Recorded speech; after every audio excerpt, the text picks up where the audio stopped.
సంవత్సరాల తరబడి ఎన్ని మందులు వాడినా మీ మోకాల నొప్పులు తగ్గట్లేదా? ప్రాణ పెయిన్ క్లినిక్ లో అత్యాధునిక చికిత్స. ప్రస్తుతం సోషల్ మీడియాలో ఏ చిన్న వార్త వచ్చినా సంచలనంగానే మారింది. అదే సెలబ్రిటీలదైతే ఇంకేముంది, ఆ రోజు అదే హైలైట్ న్యూస్ గా నిలుస్తుంది. ఇప్పుడు అలాంటి హైలైట్ వార్తలోనే నిలిచాడు టాలీవుడ్ యాక్టర్ రాజ్ తరుణ్ తనను ప్రేమించి పెళ్లి చేసుకుంటానని మోసం చేశాడంటూ ఓ యువతి ఫిర్యాదు చేయడం సంచలనంగా మారింది.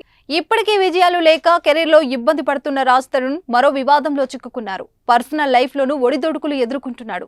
తనను పెళ్లి చేసుకుంటానని చెప్పి రాజ్ తరుణ్ మోసం చేశాడని లావణ్య అనే యువతి నార్సింగ్ పోలీస్ స్టేషన్ లో ఫిర్యాదు చేసింది. 11 ఏళ్లుగా తాను రాజ్ తరుణ్ రిలేషన్ లో ఉన్నట్లు ఫిర్యాదులో పేర్కొంది. తామిద్దరం గుడిలో రహస్యంగా పెళ్లి కూడా చేసుకున్నట్లు చెప్తుంది.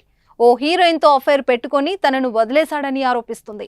రాజ్ తరుణ్ వదిలేయాలని లేదంటే చంపేస్తామని బెదిరిస్తున్నారని ఆమె కంప్లైంట్ లో రాయడం కీలకంగా మారింది. అదే కాకుండా తనను అన్యాయంగా డ్రగ్స్ కేసులో ఇరికించారని, 45 రోజులు జైల్లో ఉంచారని, కనీసం రాజ్ తరుణ్ తనను పట్టించుకోలేదని ఆవేదన వ్యక్తం చేస్తుంది.